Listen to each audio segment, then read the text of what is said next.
tells you that when you start working on yourself, you just don't upgrade your life. You lose part of it first. You lose uncertainty, you lose comfort, you lose the version of you that once felt familiar. And you might question everything you thought you knew about who you are. They show you the glow up, but they never show you the growing pains. And today, I want to talk about the part of self-growth that nobody really warns you about. Hello beautiful people, my name is Juhi. Welcome or welcome back to my channel. I started working on myself because I wasn't satisfied with my life.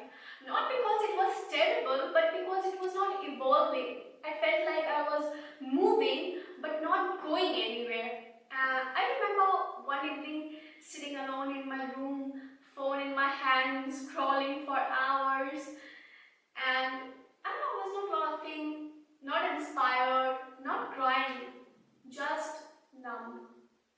And that scared me.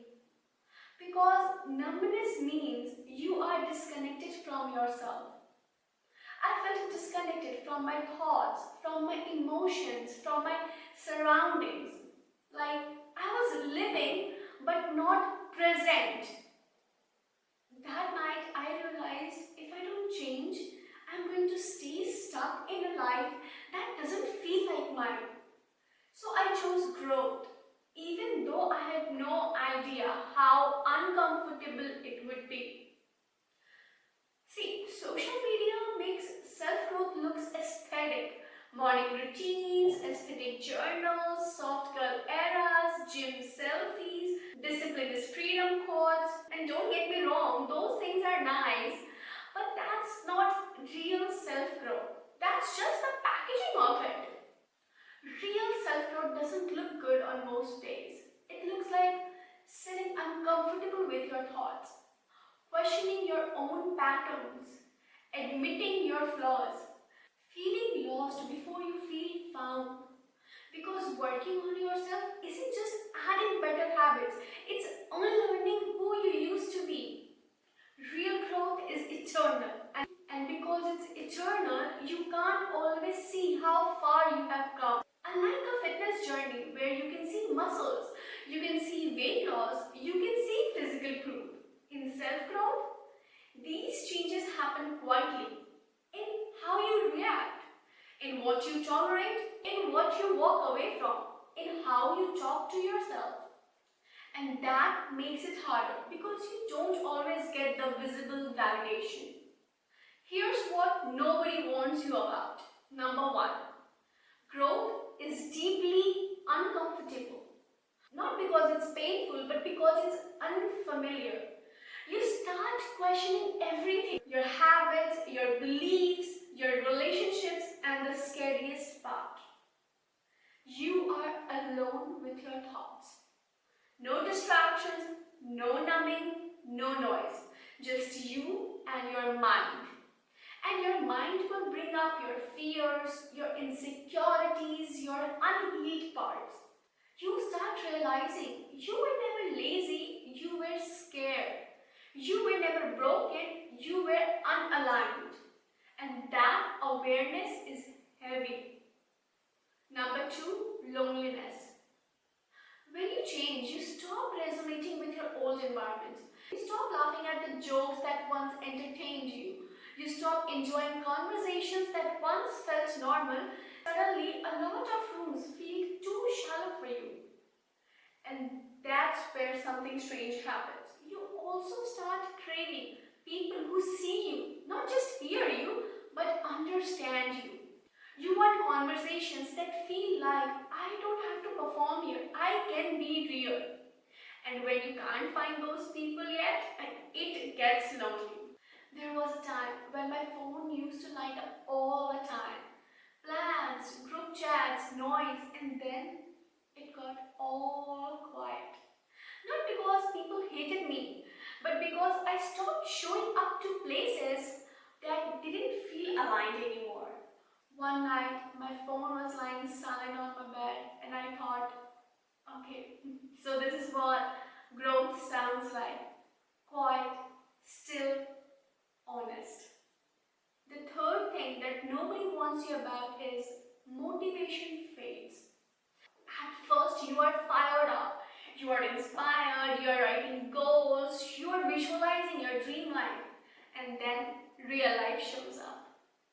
You get tired, you doubt yourself, you fear change. You start thinking, what if I fail? What if people don't like the new me? What if I lose instead of finding myself? And the hardest part isn't losing people. It's that when you start meeting yourself for the first time, you don't always like what you see. You see your patterns, you see your excuses, your emotional habits. You realize no one is coming to save you, and growth forces you to take responsibility of your life. Now, here are three things that helped me stay on this journey. I stopped explaining my growth to people who were not ready to understand it. When someone isn't emotionally ready to hear, no amount of explaining will make them understand. You could use the softest word, share your deepest intentions, open your heart completely, and still be misunderstood. Because people don't hear with their ears, they hear with their emotional capacity. And when someone hasn't done their inner work, your growth feels like a threat. So you end up over explaining, over justifying, over defending, and slowly you start shrinking yourself just to keep peace. And that's not growth, that's self betrayal. You do not need to convince anyone that you are evolving. The people meant to walk with you into the next chapter will recognize you there, and those who don't, they were only meant for your old pages. Now, the second thing is restricting social media. You don't compare your behind the scenes with other people's highlights and walk away empowered. No matter how much you scroll, you will never feel fulfilled by someone else's life. Because fulfillment doesn't come from watching, it comes from becoming. And when you constantly compare other people's success, relationships, routines, bodies, you start to feel behind even though you are actually evolving.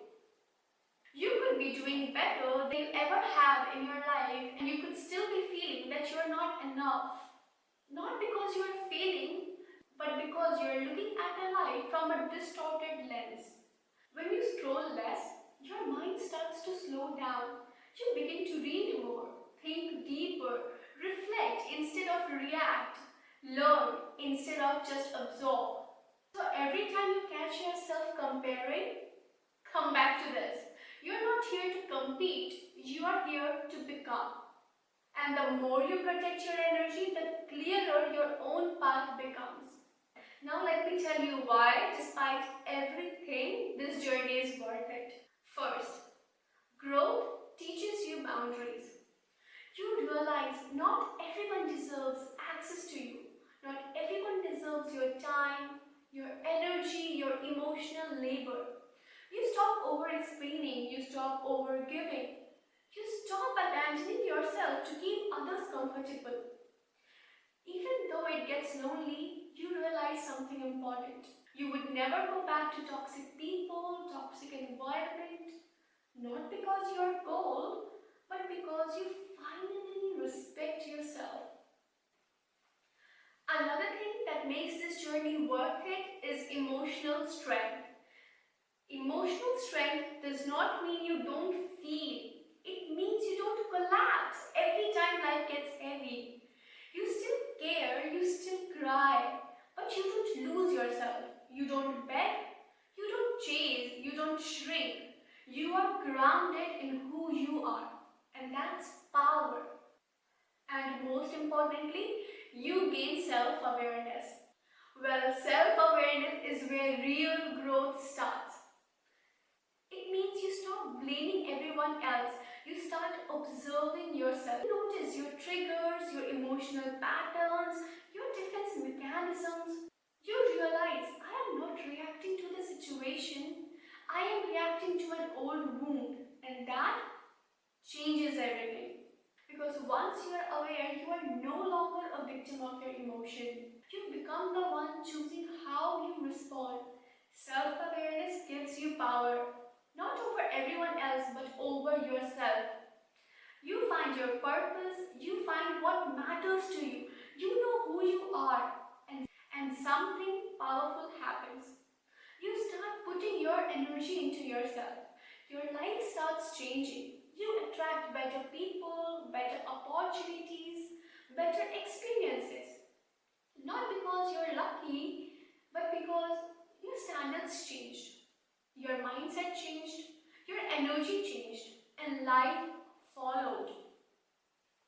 And remember this, the growth graph is not always going up. Some days you will feel powerful and some days you will feel stuck. But both days are a part of your journey.